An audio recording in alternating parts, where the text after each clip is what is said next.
కావేరీ నదిపై కర్ణాటక ప్రభుత్వం ప్రతిపాదించిన మేకేదాటు ప్రాజెక్టును తమిళనాడు ముఖ్యమంత్రి సీఎం విజయ్ వ్యతిరేకించారు. అసెంబ్లీ వేదికగా కర్ణాటకపై విమర్శలు గుప్పించారు. కర్ణాటక ప్రాజెక్టు వల్ల తమిళనాడుకు తీవ్ర నష్టం జరుగుతుందన్నారు. వెంటనే ప్రాజెక్టు నిర్మాణాన్ని నిలిపివేయాలని డిమాండ్ చేశారు. తమిళనాడు హక్కులు కాపాడేందుకు రాజకీయ పోరాటం చేస్తామని సీఎం విజయ్ హెచ్చరించారు. கர்நாடக அரசின் செயலுக்கு தனது கடும் எதிர்ப்பை இப்பேரவை தெரிவித்துக் கொள்கிறது.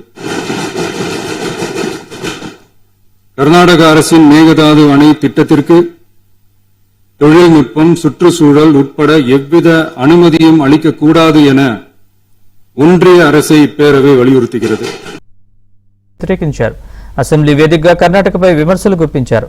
కర్ణాటక ప్రాజెక్టు వల్ల తమిళనాడుకు తీవ్ర నష్టం జరుగుతుందన్నారు. వెంటనే ప్రాజెక్టు నిర్మాణాన్ని నిలిపివేయాలని డిమాండ్ చేశారు. తమిళనాడు హక్కులు కాపాడేందుకు రాజకీయ పోరాటం చేస్తామని సీఎం విజయ్ హెచ్చరించారు.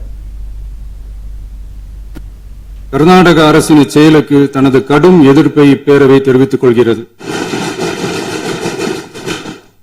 கர்நாடக அரசின் மேகதாது அணை திட்டத்திற்கு தொழில்நுட்பம், சுற்றுச்சூழல் உட்பட எவ்வித அனுமதியும் அளிக்கக்கூடாது என ஒன்றிய அரசை இப்பேரவை வலியுறுத்துகிறது.